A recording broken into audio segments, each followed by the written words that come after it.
Hey, welcome everybody back to this week's version of the Ohio Business Spotlight.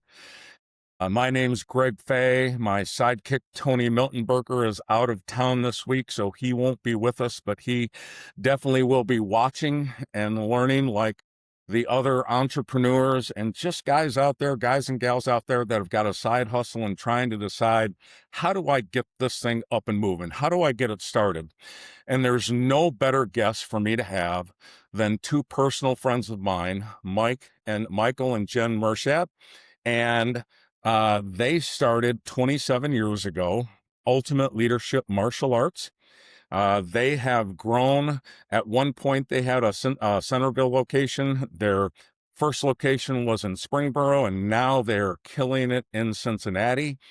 I am so excited for the folks that watch our podcast to hear you guys' story. Welcome, and thank you for peeling out the time of your busy schedule. I know I yanked you out of the gym, Mike, to get you here.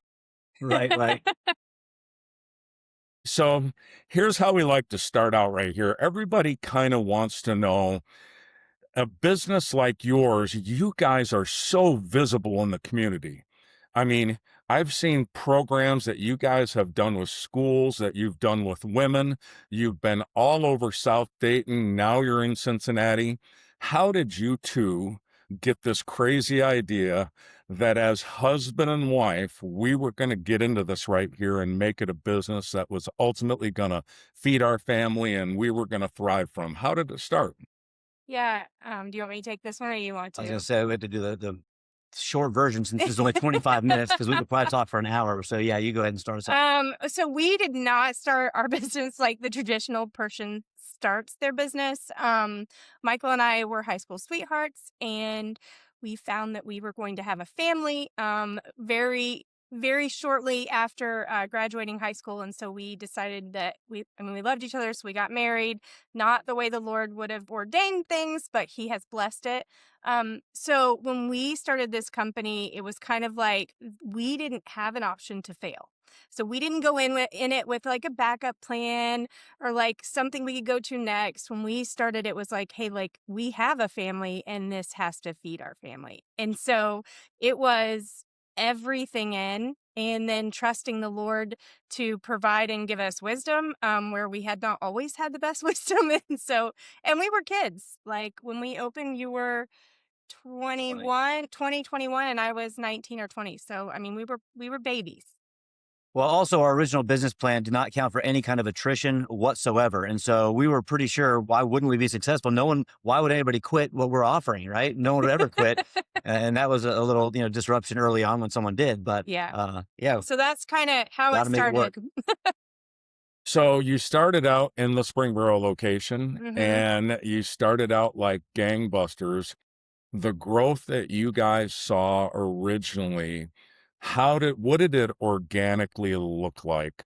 Because every business owner, and here's why some people have failed to take their foot off the brake and put it on the accelerator, is they're afraid once I hang my shingle, once I sign that lease, I'm now responsible for some bills being paid. Mhm. And it isn't just the family that I have to support. Now I have a location and I might have an employee. What were some of the successes and struggles that you guys saw right off the bat? I mean, the first thing was it was a lot harder, than we thought. We can't just sit there and wait for the phone to ring. So you got to be active and go out there. There was no internet marketing. There was nothing. It was 1999, and so there wasn't internet. Okay, it wasn't internet, but there wasn't like you couldn't just do Google Ads and just hope someone sees your ad online. There wasn't that. So you had to go to the Kmart parking lot, and put flyers on cars, and you had to go out and be very active in the community. You had to go to Chamber of Commerce meetings. You had to go to schools. You had to go. You had to be very, very active. And I think just from the beginning, we were hustlers because, again, we didn't know what an average martial arts school made. We didn't know what an average company made. We didn't know what we didn't know, but we did know that every single time we went out there and put flyers on cars for 4 hours or hung door hangers on houses and around, Settlers Walk as the homes were still being built, that we were and looking at those homes thinking, God, I hope one day we can afford a home like that, and these are, great homes. But, we just knew that when we saw the work reward, phone calls coming in, somebody walking, hey, I saw a flyer on my car, that we're on the right track. You got to get out there and work. We started on Valentine's Day of February of 99. And then by our April testing, which for us would be like our very first testing, we had grown, and I want to say we had like 30 students, like maybe 28 tested. And then before the year was out, we had over 100 students, which for our industry is something that takes a lot of time to get to. For us, it happened quickly. I will say it did not hurt where we opened. I think when you're opening a company, being aware of the community that you're in is great. And we specifically picked a community that was more of a bedroom focused community, was big on schools, and wasn't real chaotic with traffic, because that enables parents to come in and out of parking lots. And that some of that has shifted as we've been in business, but the community that we picked was a great catalyst for growth. Yeah. Well, let me understand this right here. You guys started out by knocking on doors, passing out flyers, being in the community. And here you are 27 years later. You may not be knocking on doors or passing out flyers, but you're still out there in the community. Yeah. There's something to that. There was a decision that you guys made. What was our client facing business going to look like? Right. And you said community is going to have a lot to do with that. Was that a Right. conscious decision, or is that something that just Yeah. kind It of was. happened? Well, it kind of had to be. One thing that we also had working against us is we're not from here. We moved here, so we didn't have like our friends and family and our church home. We didn't have any of that to come support our business. We moved here from Atlanta in November. In November. In November of '98, and then we started construction, things like that in December, and we opened in February. So we didn't have a community. We didn't have Right. friends and family that say, "Hey, come on in, help support us." We had to find a community. We had to get out there and make friends, and we had to find a church, and we had to find that community. And then early on, for our individual business, there's a concept out there of the third place. And the concept is, and correct me if I'm wrong, because sometimes I am, not often, but sometimes. Uh, there are three places that people look to belong. Most of them is like a family, and then your either school or your workplace. And then there's a third place. And so for us within the community and in our business, we set out to be a Christ honoring third place. So we wanted to be a place where if a kid didn't feel like they belonged at school, they fit with us. If a parent felt like all they did was work and home and they didn't have any environment to let off steam or people to have camaraderie with, that was what we set out to do. And it was a need in the community, so it was received well. There's a lot of kids out there that are great team sports kids, and they're going to have that community of team sports. There's a lot of kids that they don't fit into that mold, or or what they want somewhere else to belong. Same thing with adults. They maybe don't want to do gym culture. Maybe they want to come in and do something with other like-minded Right. people. And so we just wanted to make a place that was open to team sports kids, or bench warmers like me. Either one. Well, so I think that's huge. One of the questions that I know that our audience is going to beg me to ask, because they always do. We've found a lot of businesses where husbands and wives are in it together. We had Dalton Dodd, the owner of Sugar Valley Country Club and Jasper Hills Golf Course, and him and his wife worked together. And the question that came up a lot after that was, how do husband and wife, Stacy and I do it in our insurance agency, and I know how we do it, but how have Mike and Jen done this for 27 years and still have the relationship that you guys have? I see you guys on social media. You guys still date.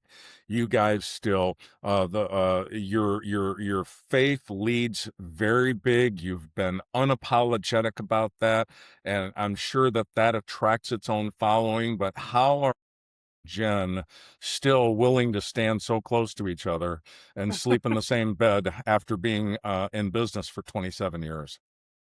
We practiced this morning. I originally said, I don't know any different. I don't have a choice. Like, this is what we do. Like, we don't know any different. I just know working with her.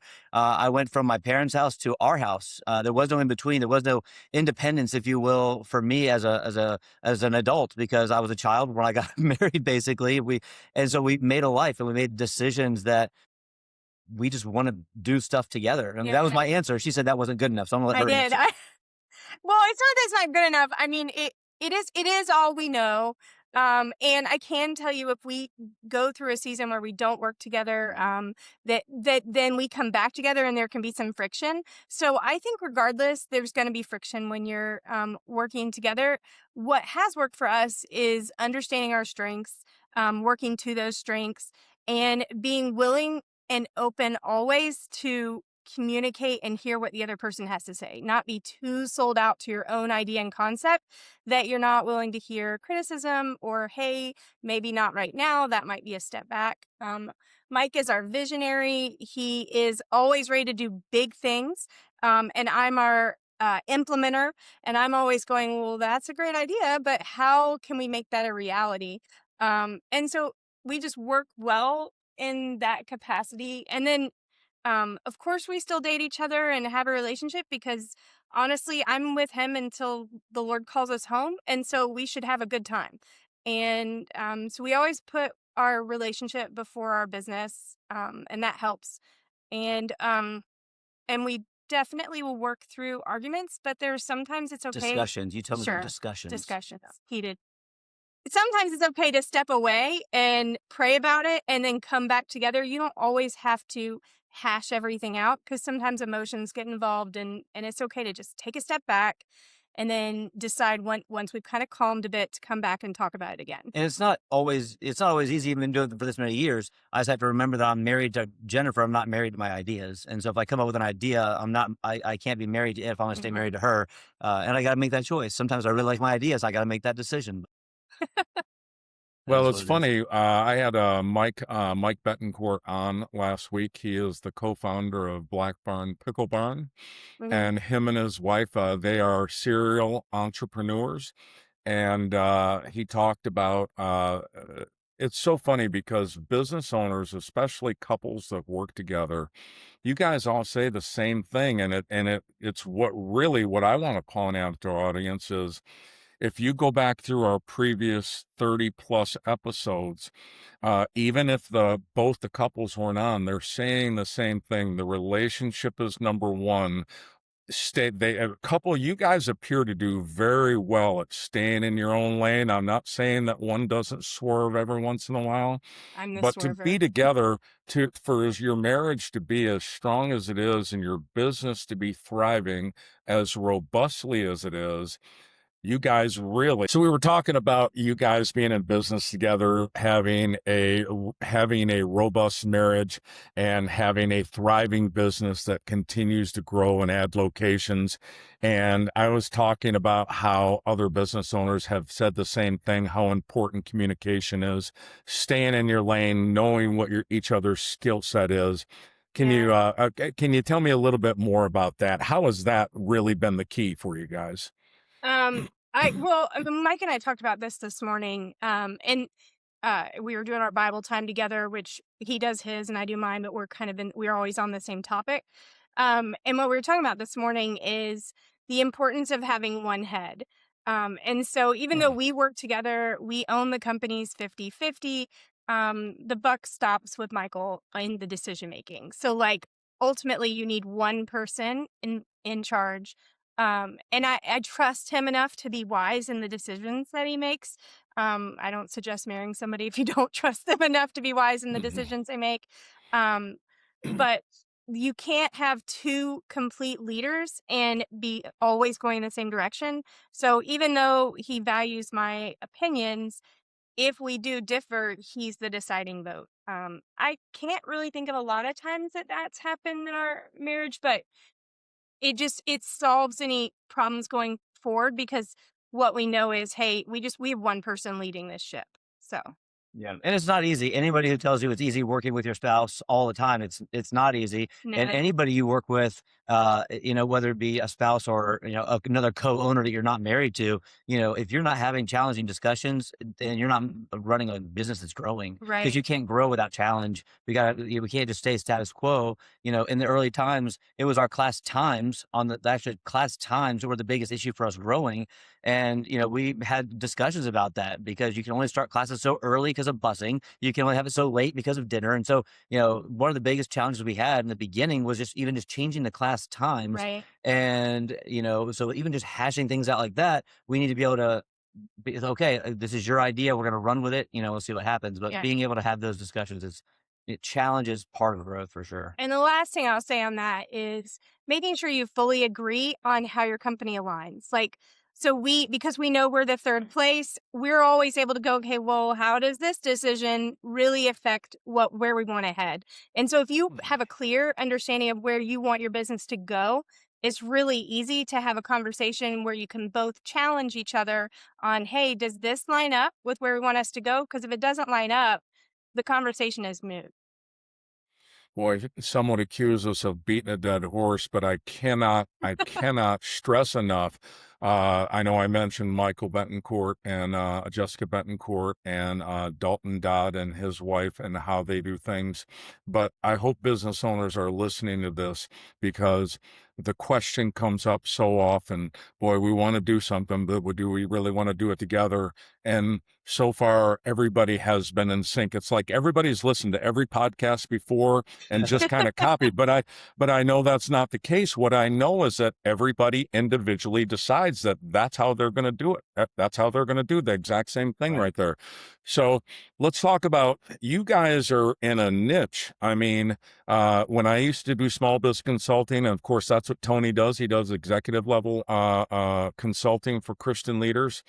One of the things that I always used to talk to business owners about is the more nichier you can be, the more specialized you can be, the more job security and business security there is. You guys are in a very specific niche that has to do with martial arts. Let's talk a little bit about what your backgrounds are in that. And don't be afraid to talk about your accomplishments, because I know that they come with very hard work. I've watched some of your belt testings. I've watched you two personally on video test for belts. You guys take this seriously. Tell me a little bit about what you guys actually teach there. Yeah. So, I mean, I'm going to do a quick deep dive that I'll go through very quickly. I started when I was 12. My dad put me in it because we moved around a lot. I had bullying issues where, I was getting picked on or whatever. When I stand next to Greg, just for the viewers, I come up to about his chest. So I'm not a big guy, dealing with that, my dad was like, if you're going to get in fights, I at least want you to win a couple. And so he put me into martial arts. He saw an ad in the newspaper. If anybody remembers those, that's cool. And put me in martial arts. That was when kids classes were kind of new. So I was in 12 in the adult class, and, I got knocked around a little bit. I learned a lot along the way. Fast forward, I moved to Atlanta, and there was a martial arts school there that my dad got me in right before I was getting my black belt. It was a newer school, so I had the opportunity, once I got my black belt, to start working for my instructor there, who taught me a lot about business, a lot about Zig Ziglar. I had those cassettes in my tape deck in my car, in my '89 Plymouth Sundance. I would listen to that, Tom Hopkins, any sales book or audio cassette. And I was 15 or 16 years old.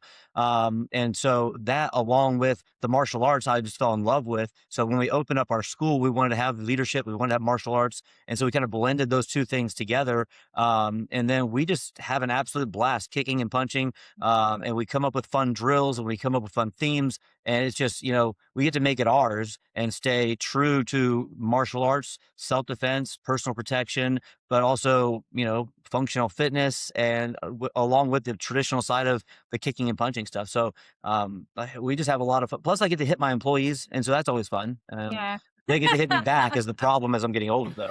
I mean, a few conversations have definitely been worked out between Michael and I on the martial arts mat. So, we probably had a little bit of a benefit other people don't have. I I'll wouldn't add expect any different. I wouldn't expect any different. I will add to that we really believe that this teaches confidence to kids. So we just have a passion in a day and age. And man, this was true when we started 27 years ago, but it's so much more true today that who people are, their identity is always so in flux, it seems like, for these kids. And what we want to do is teach them to be on the mat and believe in themselves, know that they can face challenges, that they can keep coming back and getting better, that hard work pays off. We're in a society that everything is so instant that when people have to work at something, often they feel like, oh, I'm just not good at this. And that's not the case. The case is, in order to be good at something, it takes a lot of work. And so, um, we love to watch kids show back up. I love to watch kids become teenagers and then become adults. One of the greatest benefits Michael and I've had is to be able to raise our children on the Taekwondo floor. And now multiple of our kids who I would have told you were never coming back to work for us, like they were like just in high school, that we forced them to do martial arts through high school. And they're like, why? And then post college, they're all back and doing martial arts because they want to. And two of our kids still work for us. One of them is our manager in Springboro. And so there's been such a benefit to that for us. Yeah. So.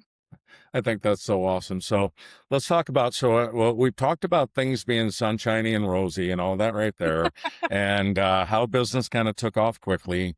But there's always something for a business owner that just kind of jumps out of the bushes at them. It's something they didn't expect. And for some business owners, that one big scary thing really pushes them back, or ultimately is the result that they fail.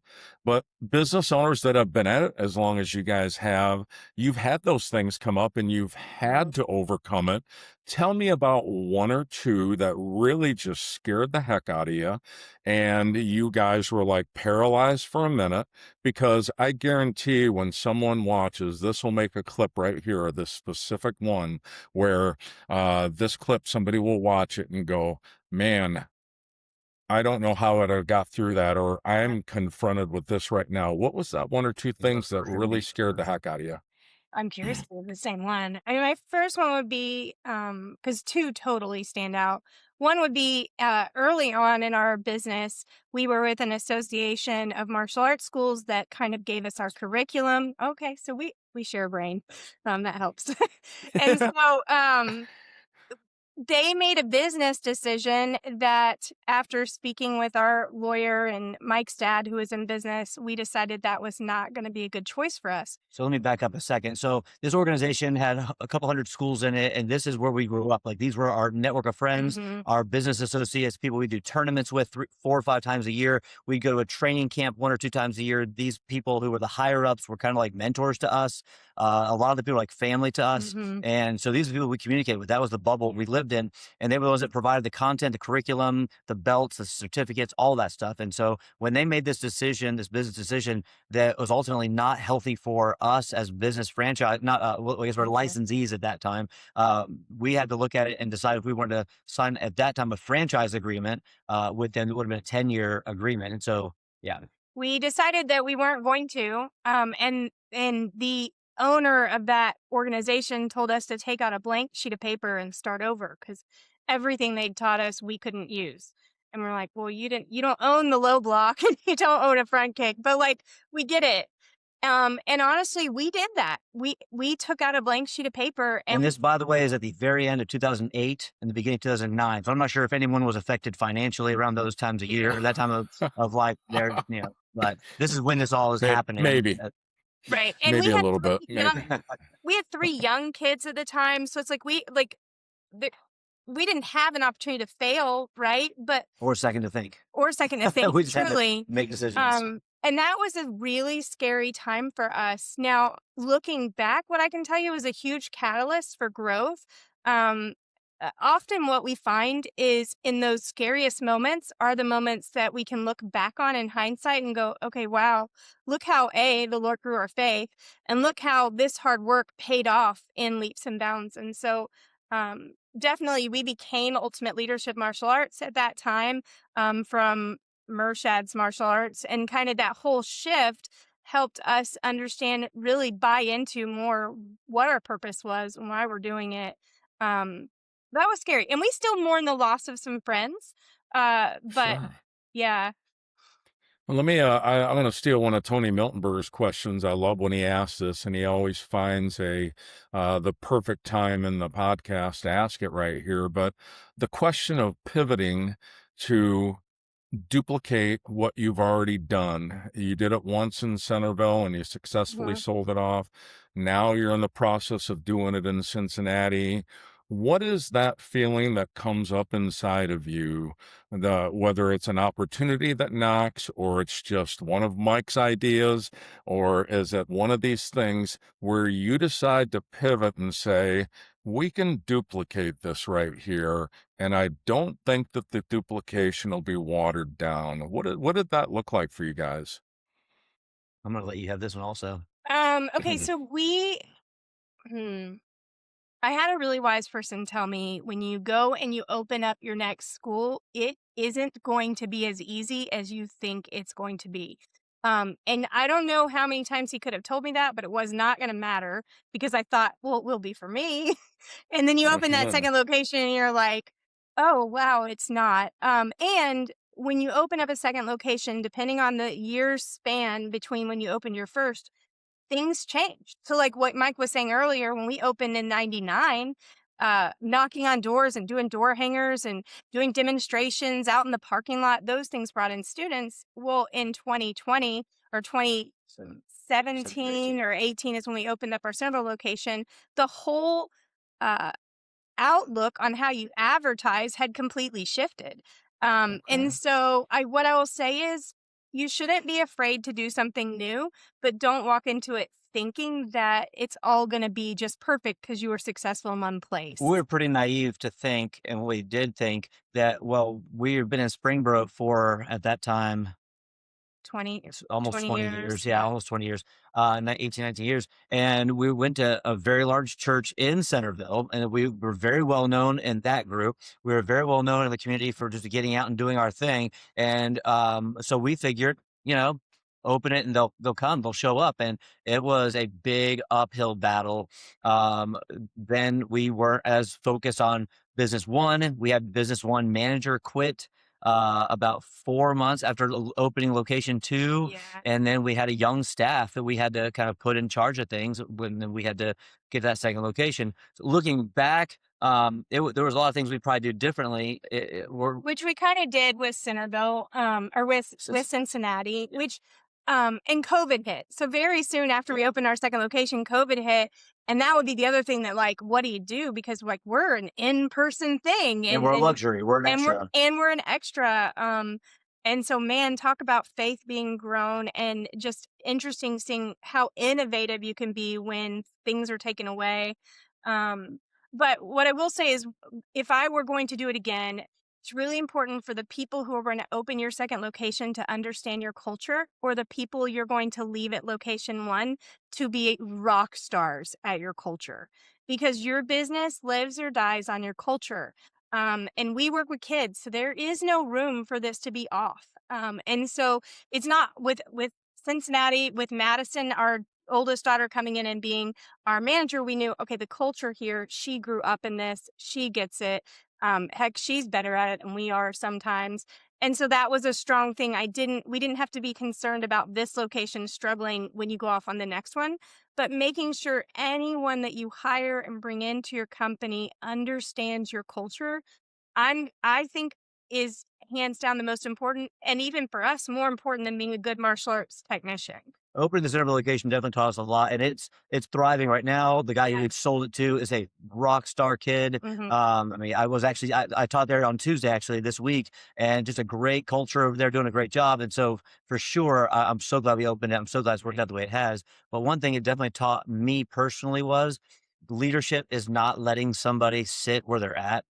And it's definitely about being vocal and approaching them and talking to them and working things out. What I mean is, if you're seeing red flags in an employee and thinking, well, those red flags will go away if we just give them more responsibility. Those red flags don't go away. You have to confront those red flags and help them to make sure they're the right person to put in that role. Yeah. And I was the person that was just like, we'll just give them more responsibility and they'll just step up to it. And unfortunately, that doesn't always happen. And so that, led to some other issues. So you're either going to be a good leader on the front end or learn how you should have been on the back end.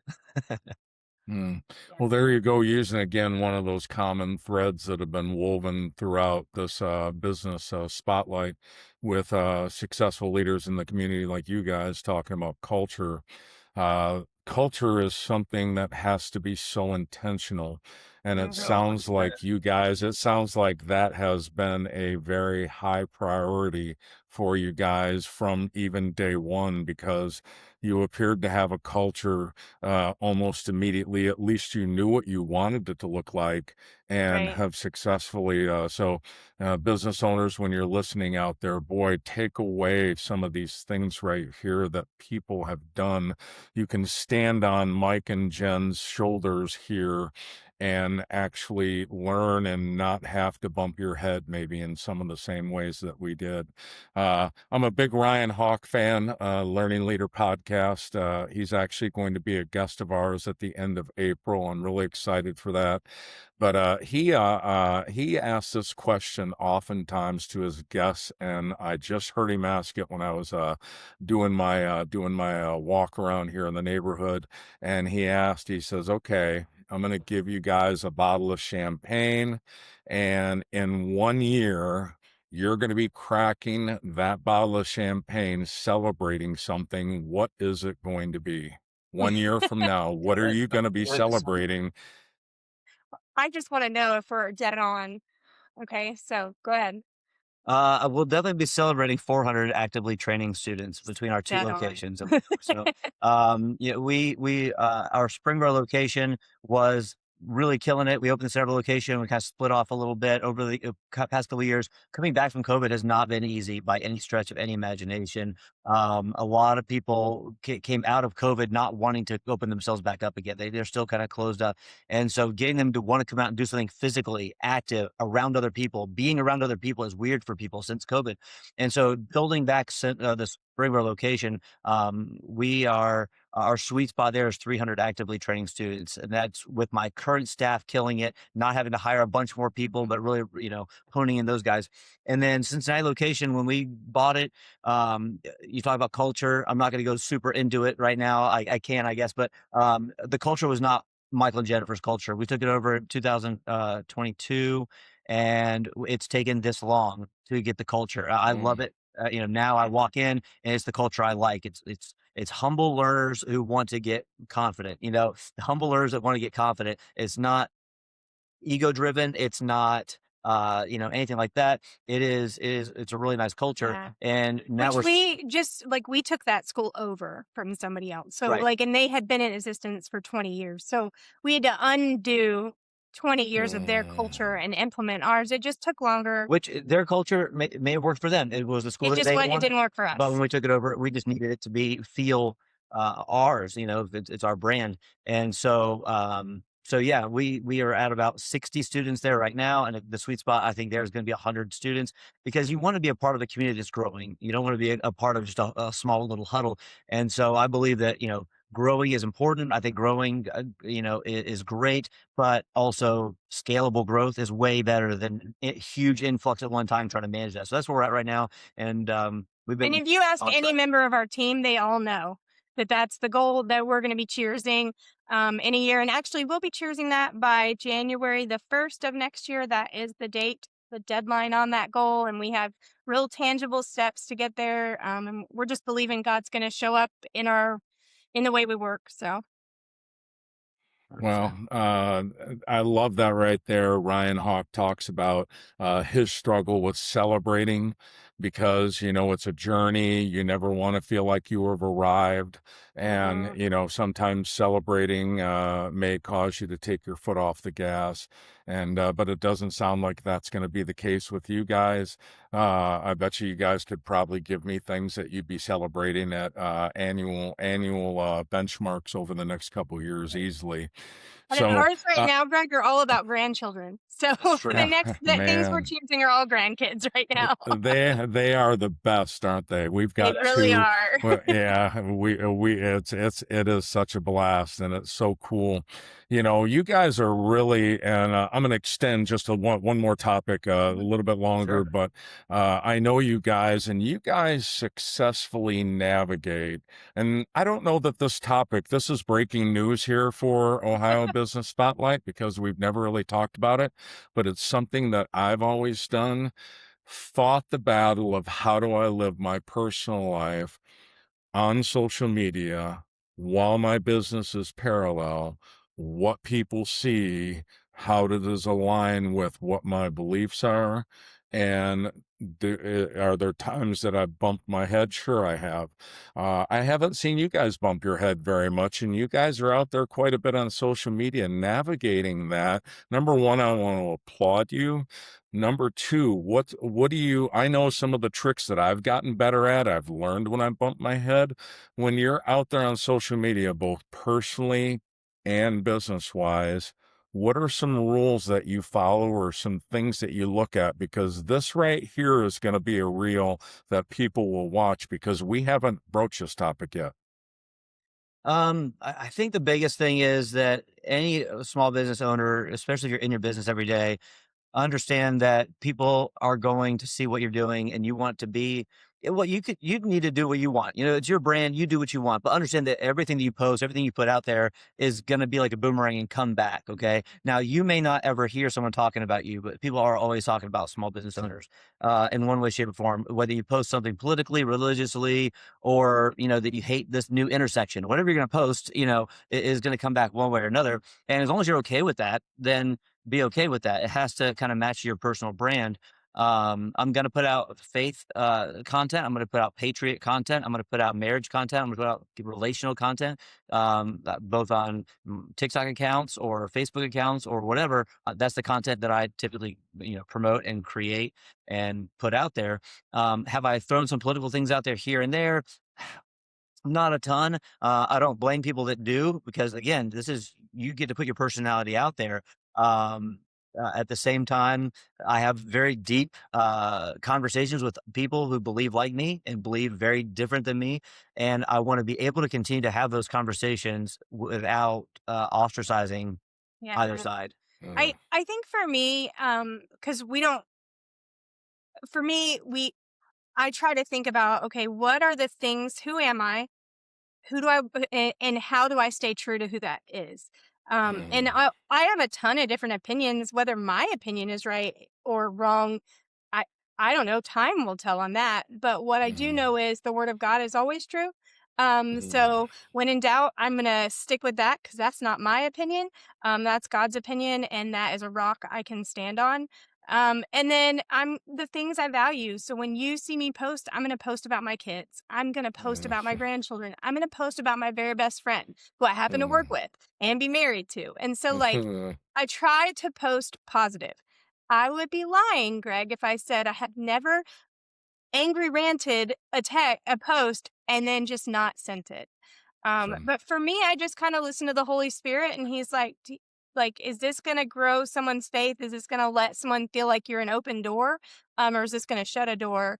And we've not gotten it right every time. We've learned some things through the years, but And the other thing is that we do have several employees that are Christ followers. We have some that are not, and I love all of them. Like right, they are such great people, and we do pray before some of our meetings. We have a murder mystery this Saturday with all of our staff and interns, and we do this once a year. Great for team building and great for communication building. It's just so fun. But we pray right before that. We pray before our Christmas event. We just ask everyone to be respectful of that. Before we do staff training and things like that, we'll pray about that. Before we do belt testings, we'll pray with our judges because we want everyone to be healthy coming out of that belt testing. We're not ashamed of it. We don't hide it at all. And we just ask people to be respectful respectful of it, but I never want somebody who doesn't believe exactly like me to feel ostracized. I want them to feel like, even though, And you can keep your eyes open, you don't have to look down. You can just listen along. Because at the end of the day, I want them, if something ever happens, to be able to come to me and say, "Hey, I'm having an issue with this," or "I know you guys believe this. Tell me more about it." And I think that's important. I don't want to just have a holy huddle. We have our martial arts school. Our vision, our mission statement in there says that we want to be that third place that's Christ honoring, that people feel accepted. And when we get those people, we're ready for them. yeah. Well, that's why you guys have pulled it off. All those things together, everything you said, really, you could mash that up into a ball. So, the last question is not a trick question. It's the shortest question, but it Okay. tends to stumble people sometimes right here. We have built this show off of referrals. We're booked out right now through May, and we've really had a good time doing it. And Tony always likes to ask, and he's not here, so in his absence, I'll ask if you had one or two or three businesses that you would love to see on this podcast promoted, and you think that they could contribute some entrepreneurial leadership business tidbits, gold nuggets, who would those one, two, or three people be? Yeah. Well, my first one off the top of my head is the owner of our Centerville facility, Paul Crosley. He's 21, so he's a very young kid. He's been with me since he was 9 or so, 9 or whatever it is, training under me. He bought the business from me when he was 18 years old. Okay, right before he graduated high school is when he technically bought it from us. He is very serious about his faith, very serious about his employees, very serious about his clients. He's just driven. He's the real deal. So I think he'd be great. And again, he's that young kid out there, but he is very principled and very solid in what he's doing. So that's my first. And then Bob and Jen Westerfield, if you haven't had them on, first of all, they're like a comedy show. And they're really a great resource to what it looks like to begin the process of stepping out of your business and letting your business work while you move and do other things. They're a great resource for that. I have a lot of relationships in Power Ed. I have a lot of relationships in there, and I know Jen better than I know Bob, but that is I'm glad you said that one. Yeah. I mean, you will never laugh so hard in your life. Spending time with them is great. And then Tim Geisels owns Millennium Metals, and he is just an amazing man and him and his wife do it together as well. And the way they interact and how they've done business, they're in a business that can have like some rougher edges to it with their employees, and just how they serve people is just amazing. And they love the Lord and they serve people every day. And so that's another great one. Mike and I probably have 15. well, here's what I'm going to ask. Well, a lot more than us. Here's what I ask when I send you the show link after we get it edited up and add in all of your social media and web presence. Once we add all that, I'll ask you to send me contact information because that's how this show has grown. And I can tell by your enthusiasm tomorrow morning, if I receive their contact information back, they will be 3 of the first people that I reach out to try to get booked into the month of May. That is exciting. So I can't thank you guys enough. Having you guys on, having friends on this show right here is a dream come true to me. Having friends that walk the life that you guys walk in faith, that is a mirror to mine. I look up at you guys as an example. I really, really enjoy seeing your social media. I have been one of your biggest cheerleaders, and I will continue to be. Thank you so much for taking time out of your busy schedule, and thank you. Our whole community thanks you. I know Tony will be excited to see this episode. Just very thankful that you guys were available today. Thanks for having us, Greg. We've loved it. Absolutely. Well, that wraps up this episode here of the Ohio Business Spotlight featuring Jen and Mike Mershad of Ultimate Leadership Martial Arts in Springboro, Cincinnati.